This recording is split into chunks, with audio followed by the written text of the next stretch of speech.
அஸ்ஸலாமு அலைக்கும் வரஹ்மத்துல்லாஹி வபரகாத்து. இஸ்லாமிய வரலாற்றில் மறக்கவியலாத ஒரு நாள் இந்த மகத்தான நாள். நோன்பு கடமையாக்கப்பட்ட மறு மாதத்திலேயே பத்ர் போர் நிகழ்ந்தது. குறிப்பாக சொல்லப்போனால் நோன்பு எப்போது கடமையாக்கப்பட்டது? ஹிஜ்ரி 18வது மாதம். ஸல்லல்லாஹு அலைஹி வஸல்லம் மதீனா நகரத்துக்கு ஹிஜ்ரத்து புறப்பட்ட 18வது மாதத்தின் தொடக்கத்தில் ரமதான் நோன்பு கடமையாக்கப்பட்டது. இப்போ 18ஆம் மாதம்னா ஒரு வருஷம் முடிஞ்சு மீது 18வது மாதம். ஹிஜ்ரி 19வது மாதத்தில் பத்ர் போர் நடந்தது. இன்றைக்கி ஹிஜ்ரி 1447, ஹிஜ்ரி 19ஆம் வருடம், ஹிஜ்ரி 1447ஆம் வருடம் இப்போது நிகழ்ந்து கொண்டிருக்கிறது. ஆனால் ஹிஜ்ரத்து ஸல்லல்லாஹு அலைஹி வஸல்லம் மதீனாவுக்கு புறப்பட்ட 19வது மாதத்தில் தான் பத்ர் போர் நிகழ்ந்தது. ஆக பத்ர் போர் நிகழ்வுக்கும் கொஞ்சம் முன்னால்தான் புனித ரமதான் நோன்பு கடமையாக்கப்பட்டது. இந்த பத்ர் போரில் அல்லாஹ் தன் படைகளை காப்பாற்றினான். சூரத்து யாசீனில் சொல்லி காட்டுகிறான், அழிந்த சமுதாயத்தை அழிப்பதற்கு நாம் வானத்திலிருந்து மலக்கு படைகளை அனுப்புவதில்லை, லேசா ஒரு ஊதினாலே போதும். அந்தாக்கியா எனப்படுகிற நகரவாசிகள் அழிந்தார்கள். அல்லாஹ் இன்கானத்தில் இல்லா ஷைஹத்தம் வாஹிதா, ஒரே ஒரு இடி முழக்கம், அந்த மக்கள் அழிந்தார். ஆது கூட்டம் சமூது கூட்டம் அழிக்கப்பட்ட 18 கூட்டத்தாரையும் அல்லாஹு தாலா எப்படி அழித்தான்? மலக்களுடைய ஃபூ என்ற ஊதலால், ஒரு இடி முழக்கத்தால், அல்லது பூகம்பத்தால், அல்லது நெருப்பு மலையால், அல்லது எரிமலை குமரலால் அழித்தான். ஆனால் இந்த உம்மத்தினுடைய வழிகாட்ட வந்த இந்த உம்மத்துக்கு அடிப்படையாக திகழும் எம் பெருமானார் ஸல்லல்லாஹு அலைஹி வஸல்லம் அவருடைய எதிரிகளை அல்லாஹ் அழைக்கணுத்தான் பூ இவ்வளவு தான் அப்படின்னு அழைத்திருக்கிறான். ஆனால் ரசூலுல்லாவுக்கு ஒரு மரியாதையும் மகத்துவம் தர வேண்டும் என்பதற்காக அல்லாஹு தஆலா மலக்குகள் படையை அனுப்பினார். அது குறித்து நாம் வரிசையுள்ள வசனத்தில் ஓதவில்லை. இன்றைக்குள்ள சிறப்பு நாள் என்பதனால 3வது சூரா லந்தனாலு 4ஆம் ஜுஸூல பத்ரை பற்றி அல்லாஹ் சொல்கிறார். அந்த மூல வசனத்தோடு தொடங்குவோம். வலக்கது நஸரக்கமுல்லாஹு பி பத்ரி. பத்ருங்கிற வார்த்தை குர்ஆனில் ஒரே ஒரு இடத்துல வருது, அது இந்த வசனம் தான். நிச்சயமாக அல்லாஹு தஆலா பத்ர் களத்திலே உங்களுக்கு உதவினார். அந்த உங்களுக்கு என்றால் யாருக்கு? ஒட்டுமொத்த ஸல்லல்லாஹு அலைஹி வஸல்லம் அவர்களுக்கும் அவருடைய அணிவகுத்திருந்த 313 படை வீரர்களுக்கும் அல்லாஹ் உதவினார். மூமின்களாகிய முஸ்லிம்களாகிய உங்களுக்கு பத்ர் என்ற இடத்தில் அல்லாஹ் உதவினான், நிச்சயமாக உதவினான். எந்த நிலையில்? வாழ்ந்தும் அதில்லா, நீங்கள் மிக பலவீனர்களாக இருந்த நிலையில். பலவீன அதில்லாங்கிற வார்த்தைக்கு விளக்கம்னா, எதிரிகளோ 1000 பேர்கள், அதில் 700 பேர்கள் குதிரை வீரர்கள், அதில் ஏராளமான கவசம் இருந்தன. இங்கே பட்டினி பட்டாளங்களாக 313 பேர் தான். இவரிடத்தில் ஆயுதங்கள் இல்லை. அந்த எண்ணிக்கையுடைய புள்ளிவரத்தை பார்த்தா 313 சஹாபாக்கள், 5 குதிரைகள், 70 ஒட்டகம், அவ்வளோதான். ஆனால் எதிரிகளுடைய படைபலம் பாருங்கள், 1000 பேர்கள், 1000 எதிரிகளில் 600 பேருக்கு கவச ஆடை, 100 குதிரை வீரர்கள். இவ்வளவு பெரும் படையோடு வந்தார்கள் எதிரிகள். அதைத்தான் அல்லாஹ் சொல்லிக்காட்ட, நீங்கள் மிக பலவீனர்களாக இருந்த நேரத்தில் பத்ர் என்ற களத்திலே அல்லாஹ் உங்களுக்கு உதவினான், எண்ணி பாருங்கள். ஃபத்தகுல்லாஹ லஅல்லக்கும் தஷ்குரூன், அல்லாஹ்வுக்கு நன்றி செலுத்துவதற்காக நீங்கள் இறையச்சத்தோடு வாழுங்கள். ஸல்லல்லாஹு அலைஹி வஸல்லம் அவர்கள் கேட்கிறார்கள், இந்த படை போதுமா, இன்னும் கொஞ்சம் வேணுமான்னு சொன்ன மாதிரி அல்லாஹ் அந்த வசனத்தை சொல்கிறான். இது தக்கூலில் முஃமினீனா, நபியை மூமின்களை பார்த்து நீங்கள் சொன்னீர்களே, அதை நீங்கள் நினைத்து பாருங்கள். என்ன சொன்னீங்க? அலன் யக்ஃபியக்கும் அன் யுமித்தக்கும் ரப்புக்கும் பி ஸலாஸத்தி ஆலாஃபின் மினல் மலாயிக்கத்தி முன்ஸலின், வானத்திலிருந்து இறக்கப்பட்ட 3000 மலக்குகள் மூலமாக அல்லாஹ் உங்களுக்கு உதவுவான், போதாதா? அல்லாஹ்வுடைய ரசூல் அந்த சஹாபாக்களை ஊக்குவிப்பதற்காக சொன்னார்கள். வானத்திலிருந்து இறக்கப்பட்ட இந்த மலாயிக்கத்து முன்சில் என்பது எந்த கவுமுக்கும் எந்த நபியுடைய உம்மத்துக்கும் கிடையாது. ஏன்னா அல்லாஹ் ரசூல் சாதாரணமாக சொல்வார்களா, மிகப்பெரிய பராக்கிரமாசானி, அவனை எதிர்த்து ஒரு எலும்பந்தோளமான ஒருத்தர் வந்துன்னா நீ ஊதினாலே பறந்துடுவா என்ன சொன்னால் மட்டம் தட்டுவது. அந்த மாதிரி அல்லாஹ் சொன்னால் மற்ற சமுதாயத்து மக்களை அழித்த போது அவர்களை மிக லேசாக அழித்தோம். இவர்கள் கடினமல்ல, மாமிச மலை போன்ற ஆது கூட்டத்தை அழித்து அல்லாஹ்வுக்கு சாதாரண மனிதர்களான அரபு குறைஷிகள் குஃபார்கள் பெரிய சுமையாக கடினமாக. எனவே ரசூலுல்லாவுக்கு தந்த மரியாதை தான் படைகள் என்பதை நாம் நினைத்துக் கொள்ள வேண்டும். அல்லாஹ்வுடைய பலம் என்றைக்கும் ஒன்று போல் உள்ளது. எனவே மாமிச மலைகளாக எந்த அளவுக்குன்னு ஆது கூட்டத்தில் ஒருத்தன் ஓங்கி காலால் பாறையில் மிதித்தால் பாதம் உள்ளே போயிடும். நம்மெல்லாம் சகதியில் மிதிச்சாதான் பாதம் உள்ளே போகும். ஆனால் ஆது கூட்டம் மண் அசத்து மின்னா, எங்களை விட யார் இந்த உலகத்தில் பராக்கிரமசாலி பலசாலி இருக்கிறான்னு கேட்பான். அவன் பாறையிலே மிதித்தால் காடு புதையும். அவ்வளவு பெரிய பலசாலிகளாம் பூ என்று அழித்து விட்டான் அல்லாஹ். ஆனால் ரசூலுல்லாவுடைய படைகளுக்கு ரசூலுல்லாவுக்கு ஒரு மரியாதையாக படைகளை அனுப்பியதை போல் 3000 மலக்குகளை இறக்கினேன் போதாதா என்று நபியை நீங்கள் மூமென் படைகளை பார்த்து சொன்னதை நினைத்துப்பார். பலா, இல்லை இல்லை, தேவைப்பட்டால் தஸ்மீரோ தத்தக்கோ, நீங்கள் போர்க்களத்தில் பொறுமையோடும் இறை அச்சத்தோடும் இருந்தால் அல்லாஹ் இது போதாது இன்னும் அனுப்புவான். எழுத்தூக்குமின் ஃபௌரிகும் ஹாதா யும்திதுக்கும் ரப்புக்கும், உங்களுடைய ரப்பு இந்த உதவிக்கு பிறகு மேலும் உதவுவான். எப்படி உதவுவான் என்றால் ஹம்சத்தி ஆலாகும் மினல் மலாய்க்கத்தி முசப்பிமீன். இதுதான் முக்கியம். 3000 பேர் அனுப்பும், தேவைப்பட்டால் வைத்துக் கொள்ளுங்கள். இல்லைன்னா 5000 மலக்குகளை கொண்டு அல்லாஹ் உங்களுக்கு உதவுவான். இப்போ இந்த 3000 மலக்கு 5000 மலக்கெல்லாம் எதற்கு? ஜிப்ரீல் அலைஹிஸ்ஸலாமுடைய ரெக்கையின் ஓரமே போதும், அசைத்தாலே அழிந்துருவாங்களே. எனவே இதெல்லாம் இந்த உம்மத்துக்கல்ல, இந்த உம்மத்தினுடைய அடித்தளமாக திகழக்கூடிய நம் உயிரினும் மேலான கண்மணி நாயகம் ஸல்லல்லாஹு அலைஹி வஸல்லம் அவர்களுடைய படை. எனவே இவர்களை சாதாரணமாக அழிக்க வேண்டாம் என்று அல்லாஹ் ஒரு கண்ணியத்தை கொடுப்பதற்காக 3000 போதுமா, இல்லை இன்னும் வேணுமா என்று 5000 பேர்களை அல்லாஹ்வுக்கு அனுப்ப போகிறான் என்று சொல்லி கடைசியில் போர்க்களம் தொடங்கி. அந்த போர்க்களத்திலே உள்ள காலத்தை தெரிந்து கொள்ள வேண்டும். கிபி கணக்கில் நாம் இதை தெரிந்து கொண்டால், அதாவது ஹிஜ்ரியை கணித்தாலே போதும். ஹிஜ்ரியுடைய கிபி 624ஆம் ஆண்டு மார்ச் மாதம் 16ஆம் தேதி. நல்லா கவனித்து கொள்ளுங்க. இப்போ நம்ம அது பேசுகிறது ஒரு மார்ச் மாதம் 2026 மார்ச் மாதம் பத்ரை பற்றி பேசுகிறோம். இந்த பத்ர் போர் நடந்தது கிபி 624ஆம் ஆண்டு மார்ச் மாதம் 16ஆம் தேதி. இன்றைக்கி 7ஆம் தேதி இது நடந்தது. மார்ச் 16. ஆக மொத்தம் ஒரு மார்ச் மாதத்தில் இந்த மார்ச்னால பழைய இராணுவ அணிவகுப்பு மார்ச்ன்னு சொல்லுவாங்கள்ல, தளபதிகளின் அணிவகுப்பு, அதை போல் ஒரு மார்ச் மாதத்தில் இந்த போர் நடந்தது. சரி, அடுத்து நாம் தெரிந்து கொள்வோம் இந்த போரிலே எதிரிகள் படை எப்படி இருந்ததுன்னா, உத்துபா, ஷைபா, உமையத்து இவர்களெல்லாம் எதிரிகள். அபூஜஹல் மெயினாக அபூஜஹல் எதிரி படை தலைவன் யார்? அபூஜஹல், உத்துபா, ஷைபா, உமையத்து போன்றவெல்லாம் படை தலைநாயகர்களாக முன்வரிசையில் நிற்கிறார்கள். அப்போ அபூ லஹப் என்பது மிக கொடியவர். ஏன்னா குர்ஆனில் சபிக்கப்பட்ட ஒரே எதிரி அபூஜஹலை பற்றி கூட குர்ஆனில் ஆயத்து வரலை. ஆனால் அபூ லஹப் பற்றி தப்பத், அவன் நாசமாகட்டும், எதா அபீ லஹபின் அவன் நாசமாகட்டும், அவனுடைய 2 கைகளும் நாசமாகட்டும், அல்லாஹ்வுடைய ரசூல் நடக்கிற பாதையில் முள்ளை நிரப்பி வைத்தாலே அவனுடைய மனைவி உம்மு ஜமீல் அவளும் நாசமாகட்டும். அதுக்கு காரணம் ஸல்லல்லாஹு அலைஹி வஸல்லம் நடக்கிற பாதையில் அபூ லஹப் விறகு கிட்ட கொண்டு வருவான், முள் விறகு. இந்த பெண்மணி அந்த பெண் அந்த நிரப்புவாள் உம்மு ஜமீல். அல்லாஹ் சொல்லுகிறான் நாசமாகட்டும் என்று. எனவே அல்லாஹ்வுடைய வேதத்தில் சபிக்கப்பட்ட அபூ லஹப் போர்க்களத்தில் பங்கேற்க முடியாத நிலை. அவனுக்கு ரொம்ப வருத்தம், போருக்கு போக முடியல. அதற்காக என்ன செய்தான், அவன் ஒரு நபரை அனுப்பி வைத்தான். அவருடைய பேர் ஆசிபின் ஹிஷாம்.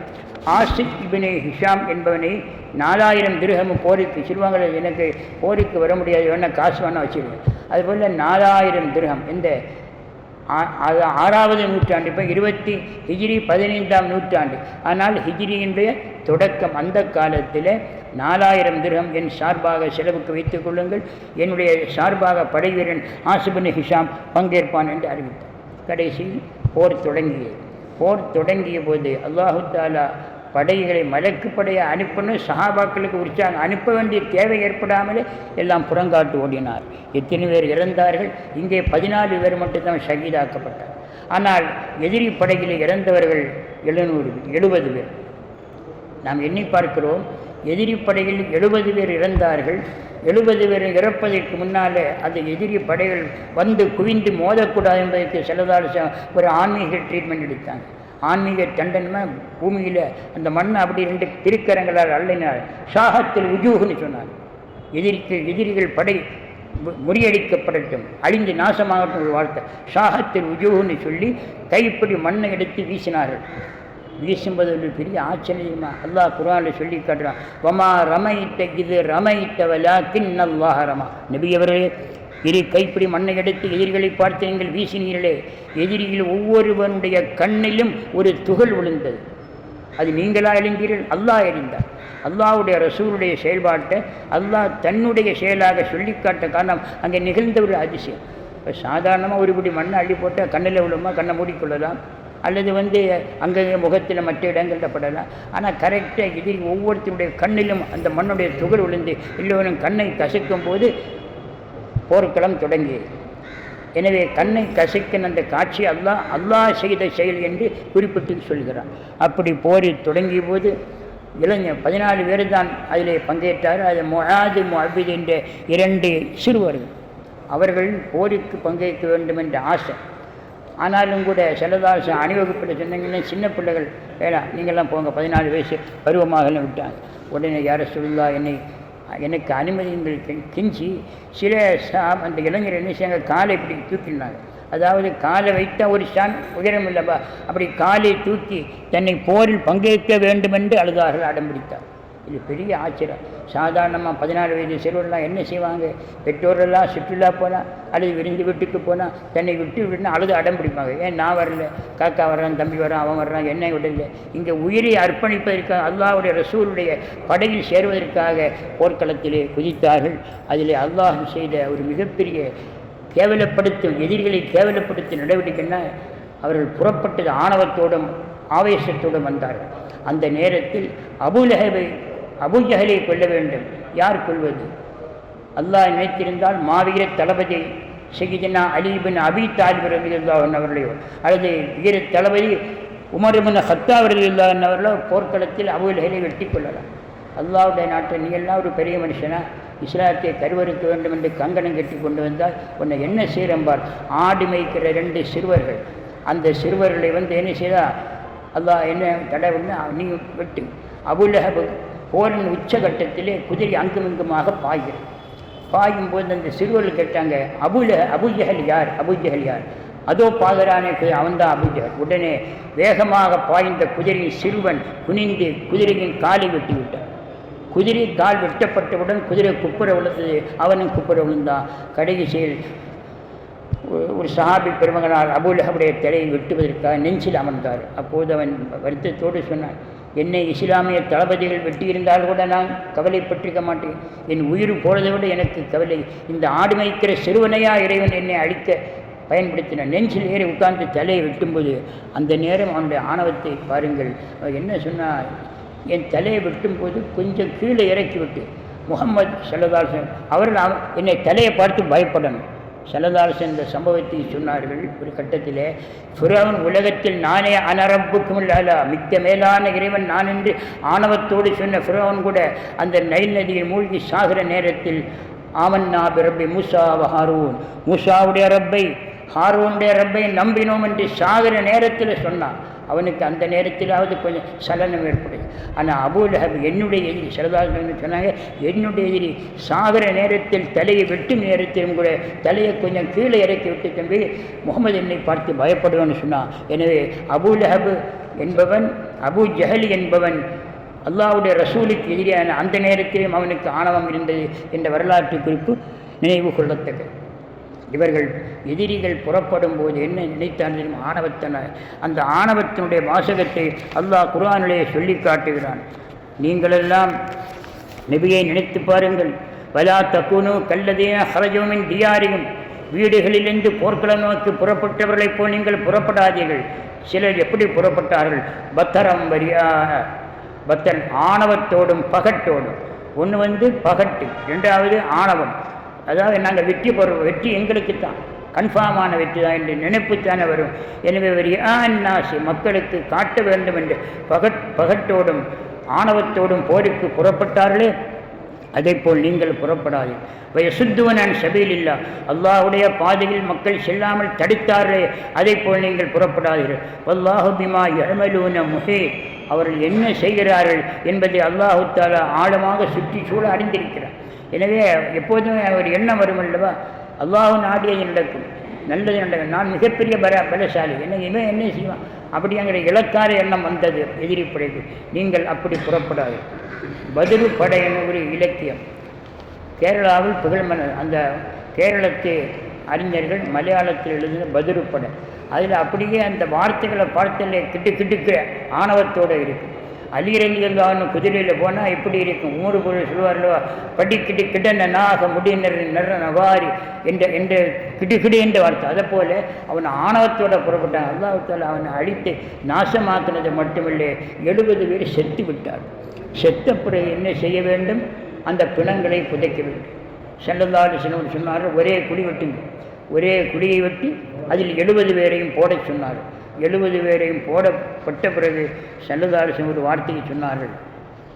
பேர் சொல்லி கூப்பிட்டார். அபூஜஹல் எல்லாம் கிணத்தில் பாலடைந்த கிணத்தில் 70 பிணங்கள், எதிரி பிணங்கள் கிடக்கின. ஸல்லல்லாஹு அலைஹி வஸல்லம் அந்த கிணத்துக்கு பக்கத்தில் கலீப் எனப்படுகிற கிணறு, அந்த பக்கத்தில் வந்து சொன்னாங்க, அபூஜஹலே, அபூலஹப் வரல இல்லையா, அபூஜஹலே, உத்துபா, ஷைபா, உமையத், உங்கள் நிலைமை என்ன? இஸ்லாத்தை அடிக்க வேண்டும் என்று வந்தீர்களே, உங்கள் நிலைமை என்ன? என்னுடைய ரப்பு எனக்கு வாக்களித்தபடி வெற்றியை தந்து விட்டார். அந்த வசனம் குர்ஆனில் வருது. என்னுடைய ரப்பு எனக்கு வாக்களித்தான். சயுஹ்ஸமுல் ஜம்மு வயுவல்லூன துபுர், திருமறை வசனம். நபி அவர்களே, பெரும் படை, கவலைப்பட வேண்டாம். சயுஹ்ஸமுல் ஜம்மு, இந்த பெரும் படை புறங்காட்டி ஓடும். இவர்களெல்லாம் முறியடிக்கப்படுவார்கள். வல்லூன துபர், புறங்காட்டி ஓடுவார்கள், போரில் வீழ்த்தப்படுவார்கள், வெட்டப்படுவார்கள். இந்த வார்த்தை ரசூலுல்லாவுக்கு மனசுக்குள் ஒரு அல்லாஹ் இறக்கிட்டான். கவலைப்படாதீங்க, ஜம்மு பார்த்தா பெரும் படையாக்கிறது, வெகு விரைவில் இவர்கள் தோற்கடிக்கப்படுவார்கள், புறங்காட்டி ஓடுவார்கள். அப்படி அந்த நிகழ்வு நடந்தது. ஆனால் போருக்கு முன்னால் ஸல்லல்லாஹு ரொம்ப சங்கடம். யா அல்லாஹ், விடிந்தால் போர், அந்த போரிலே நீ உன்னுடைய படைகளுக்கு வெற்றியை தர வேண்டும். நீ வெற்றியை தர வேண்டும். புகாரி ஷரீஃப் இமாம் புகாரி இமாம் ரஹ்மத்துல்லாஹி அலைஹி, யா அல்லாஹ், நீ எங்களுக்கு வெற்றியை தரவில்லை என்றால் நிச்சயமாக உன்னை இந்த உலகத்தில் வழங்க நாதி இருக்காது. ஒருத்தர் கூட நிச்சயமாக நீ வணங்கப்பட மாட்டான். அப்படின்னு எவ்வளோ பெரிய முக்கியம் பாருங்க. நமது பள்ளியிலே ஒவ்வொரு வெள்ளிக்கிழமையும் நாம் பார்க்கிறோம், அந்த புனித பத்ர் சஹாபாக்களுடைய திருநாமங்களை ஓதி அல்லாஹ்விடம் அருள் வேண்டுகிறோம். யா அல்லாஹ், உனக்காக, உன்னுடைய மார்க்கத்துக்காக, உன்னுடைய ரசூலுடைய உத்தரவுக்காக போருக்கு புறப்பட்டார்கள். இருப்பது ஓர் உயிர், அது போவது நிச்சயம். எல்லோருக்கும் தெரியும், இருப்பது ஓர் உயிர், அது போவது நிச்சயம். அந்த உயிர் கூட அல்லாஹ்வுக்காக போகட்டும், அல்லாஹ்வுடைய ரசூலுக்காக போகட்டும். புறப்பட்டார்களே, புறப்படும் போது சிறுவர்களுடைய எண்ணத்தை பாருங்கள். மகிழ்ச்சியானவர் பங்கீட்டுக்காக போனார்கள், இல்லை உயிரை போக்குற களத்தில் குதித்தார்களே சஹாபாக்கள். அல்லாஹ் தஆலா 14 பேரை ஷஹீதாக்க, ஒரு அடையாளத்துக்கு. ஏன்னா அல்லாஹ் நினைத்தா ஒருத்தர் கூட ஷஹீதாக்காமல் இருக்கிறார். ஆனால் ஒரு அடையாளத்துக்கு 14 பேர், 70 பேர்கள் எதிரி படையை விழுந்த போது ஸல்லல்லாஹு கேட்ட வார்த்தை, விடிந்தால் போர். முந்தின இரவு போர் ஒரு வெள்ளிக்கிழமை நடந்தது. அந்த நேரத்தில் வியாழன் பின்னேறும் வெள்ளி இரவு, அந்த இரவிலே ஸல்லல்லாஹு தஹஜ்ஜுத் நேரம் கேட்டார். யா அல்லாஹ், உன்னுடைய படைகளுக்கு, ஹிஸ்புல்லா ஆகிய இந்த படைகளுக்கு நீ வெற்றியை கொடு. நீ வெற்றியை கொடுக்கவில்லை என்றால், விடிந்தால் போரில் நாங்கள் வெற்றி வாய்ப்பு இழந்தால் நிச்சயமாக நீ உன்னை வணங்க நாதித்தார் என்று சொன்னவுடன் தான் அல்லாஹு தஆலா சொன்னான், கவலைப்படாதீங்க, புறப்படுங்க போருக்கு. அதுக்கு முன்னால் போருக்கு அனுமதி உதினர் ஒரு ஆயத்துக்குள்ளே பொறுத்தது போதும். அல்லாஹு தஆலா முதல்ல ரொம்ப நாளாக என்ன செய்தான், நபியை பார்த்து எவ்வளோ வருஷம் பாருங்க, ஹிஜ்ரி 10வது வருஷம், ஸல்லல்லாஹு 40ல் 51வது வருடத்தில் ஹிஜ்ரத்து.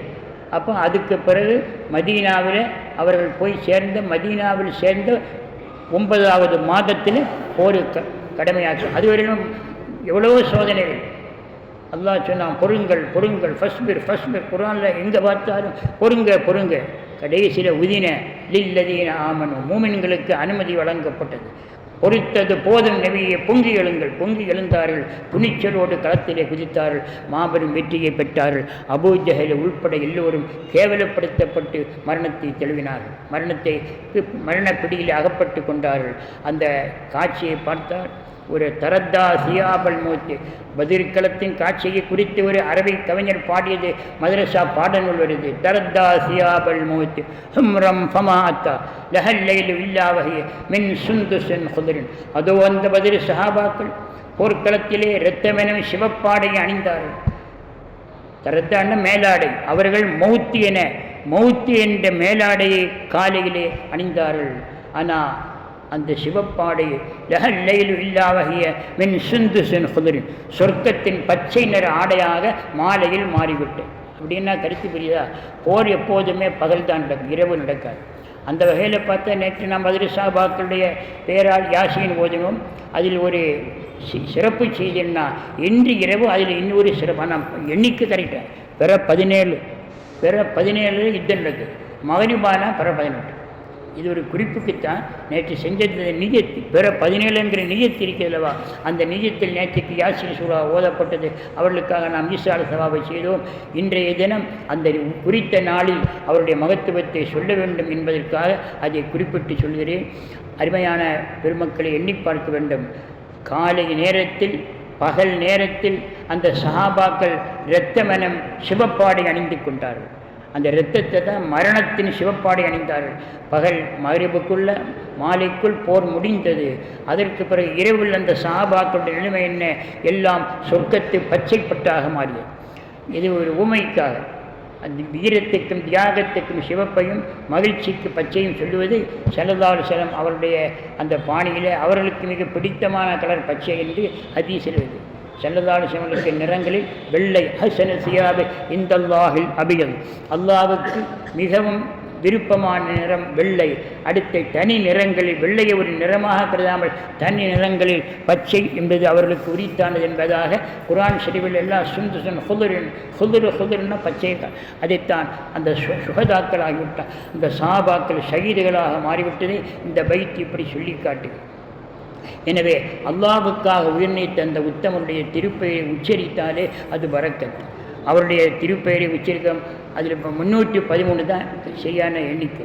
அந்த எண்ணிக்கையிலே ஒரு சிறப்பு நம்ம ஹஜ்ரத் அவர்கள் பார்க்கிறோம். எனக்கு தெரிய தமிழ்நாட்டில் ஒரு மதரசாவில் நித்தமும் பத்ரு சஹாபாக்களுடைய பெயர் ஓதப்படுகிறதே ஒரு வதீஃபாவாக ஒரு அமலாக இருக்குன்னா நம்முடைய கண்ணியத்துக்குரிய முகமது குட்டி ஹஜ்ரத் தாமத் பரக்காத்து அவர்கள் என்ன செய்தார்கள், தனியாக தன்னுடைய சொந்த பதிப்பினாலே தொகுப்பினாலே பத்ரு சஹாபாக்களுடைய திருநாமங்களை நூலாக வெளியிட்டார்கள். அவர் நூலாக வெளியிட்டதோட ரஹ்மானியா அவர்கள் வந்த நாளிலிருந்து மாணவர்களுக்கு காலையில் யாசின் ஓத வேண்டும், அதற்கு பிறகு பத்ரு சஹாபாக்களுடைய திருநாமத்தை ஓத வேண்டும் என்ற ஒரு அமலை ஒரு 5 ஆண்டு காலம் அதில் ஒரு அங்கமாக இருந்து நான் பங்கேற்றதை நினைத்து பார்க்கிறேன். இந்த பள்ளியிலே நமது ஊரிலே உள்ள பள்ளிகள் 2 3 பள்ளிகள் தான் மாலையில் பத்ரு சஹாபாக்களுடைய திருநாமம் ஓதப்படுகிறது.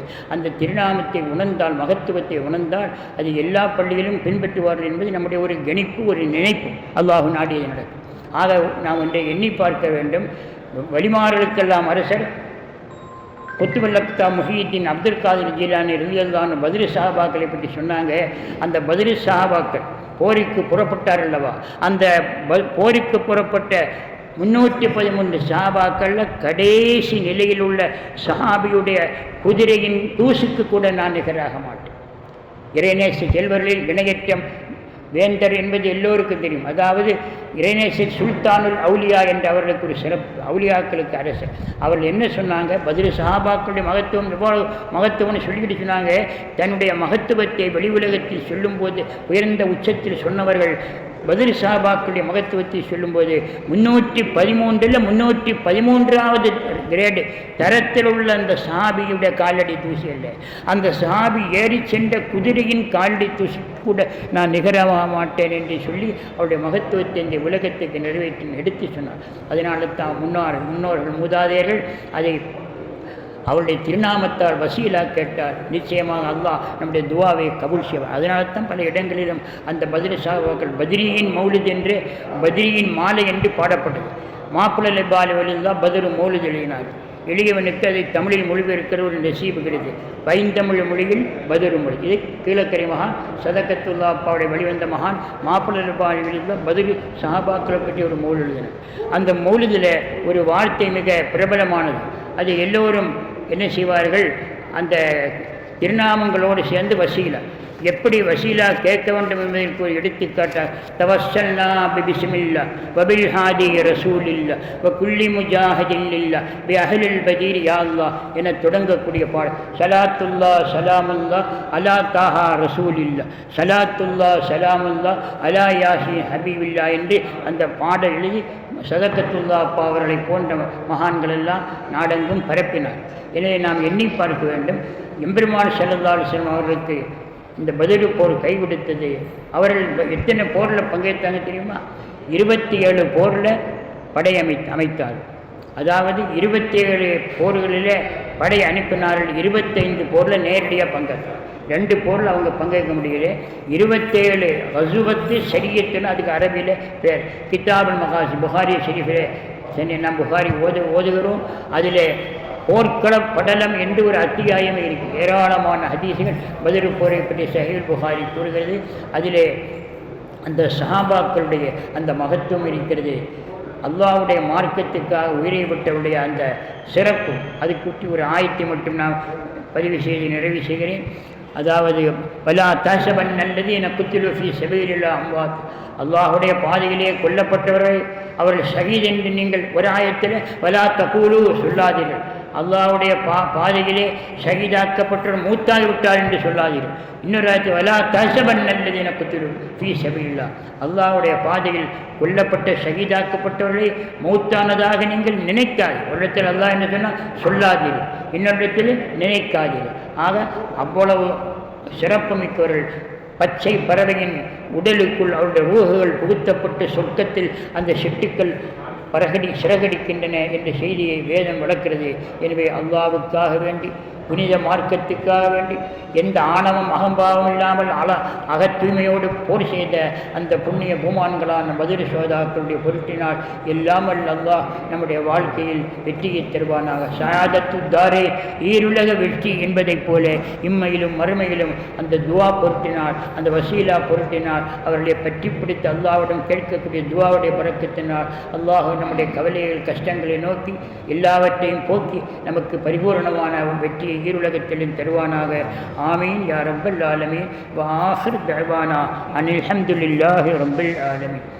அலைக்கும் வரஹ்மத்துல்லாஹி வபரகாத்துஹு. கடந்த சில நாட்களுக்கு முன்பாக இந்த குளிவெட்டும் தொழிலாளர்கள் குறித்து ஒரு காணொலியை நம்ம பதிவிட்டிருந்தோம். அதை பார்த்துட்டு நிறைய மக்கள் உதவி செஞ்சுட்டு இருந்தாங்க. இந்த நேரத்தில் ஒரு விஷயத்தை நாங்கள் பதிவு செய்கிறேன். அந்த காணொலியை சில சமூக விரோதிகள் அவங்களுடைய QR கோடை வச்சு வசூல் பண்ணிட்டு இருக்காங்க அப்படின்ற ஒரு தகவல் நமக்கு வந்திருக்குது. ஸோ இப்போ நம்ம சொல்ல வரக்கூடிய விஷயம் என்ன அப்படின்னு பார்த்தீங்கன்னா சொன்னா, இந்த காணொலியில் பார்கோடு போட போறதில்லை. அதில் இருக்கக்கூடிய நம்பரை வச்சு நீங்க ஜிபே, ஃபோன்பே போன்ற உதவிகளை, உங்களுடைய உதவிகளை தாராளமாக செய்யலாம். இன்னைக்கு இருக்கக்கூடிய காலகட்டத்தில் எந்த அளவுக்கு தொழில்நுட்பங்கள் வளர்ந்தாலும் அதே அளவுக்கு ஃபோர்ஜரிகளும் வளர்ந்து கொண்டு தான் இருக்கிறது. இவர்களுடைய உழைப்பை மற்றவர்கள் சுரண்டி தின்னும் ஒரு போக்கு சமீப காலமாக நடந்து கொண்டிருக்கிறது. எனவே இந்த காணொலியை பார்க்கக்கூடிய நபர்கள் இதனை அதிகமாக ஷேர் செய்து, பழைய காணொலியை மிஞ்சும் அளவுக்கு ஷேர் செய்து, இவர்களுக்கு கிடைக்க வேண்டிய பொருளாதார உதவிகளை கிடைக்கும்படி செய்ய வேண்டும் என்பதுதான் இந்த காணொலியுடைய நோக்கம். ஏன்னா அந்த பார்த்தீங்கன்னு சொன்னா எந்த அளவுக்கு தொழில்நுட்பங்கள் வளர்ந்திருக்குங்கிறத இந்த ஒரு சின்ன ஒரு விஷயத்தை சொல்லிடுறேன். QR கோடை நாங்கள் இதில் தவறுதலா போட்டுட்டோம். அந்த QR கோடை எடுத்துட்டு யாரோ ஒரு ஃபோர்ஜரி நபர் அவருடைய QR கோடை வச்சு அதை வைரல் பண்ணியிருக்கிறார். ஸோ அந்த மாதிரியான ஃபோர்ஜரிகள் இனி நடக்காத அளவுக்கு இதில் பார்கோடு போடல, QR கோடு போடல. எனவே தயவு செய்து இந்த காணொலியை பார்க்கக்கூடிய நபர்கள் இதை அதிகமாக ஷேர் செய்து இவர்களுக்கு உதவிடுமாறு அன்போடு கேட்டுக்கொள்கிறோம். அஸ்ஸலாமு அலைக்கும் வரஹ்மத்துல்லாஹி வபரகாத்துஹு.